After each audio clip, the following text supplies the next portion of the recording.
মুখোমুখি Chennai super kings Delhi Capitals.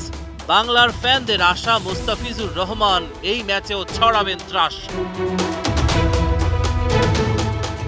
টানা তৃতীয় ম্যাচে মুস্তাফিজ চেন্নাইয়ের একাদশে। ধোনির দল বাংলার পেসারের উপর আস্থা রাখছে। টানা তৃতীয় জয়ের খোঁজে সিএসকে। টস জিতে দিল্লি ব্যাটিং বেছে নিয়েছে। ষষ্ঠ ওভারে আক্রমণে আসেন মুস্তাফিজুর রহমান। পৃথ্বী শ এবং ডেভিড ওয়ার্নার তাণ্ডব চালান। প্রথম ওভারে বাঁহাতি পেসার বেশ খরুচে 18 রান দিয়েছে। দিল্লির সংগ্রহ তখন বিনা উইকেটে 91 রান। ঠিক তখনই বল হাতে মুস্তাফিজুর রহমান ডেভিড ওয়ার্নারের গুরুত্বপূর্ণ উইকেট তুলে নেন কাটার মাস্টার। তিনি চেন্নাইয়ের গেম চেঞ্জার। ওয়ার্নার ফিরে যাওয়ার পর কমে যায় দিল্লির রানের গতি।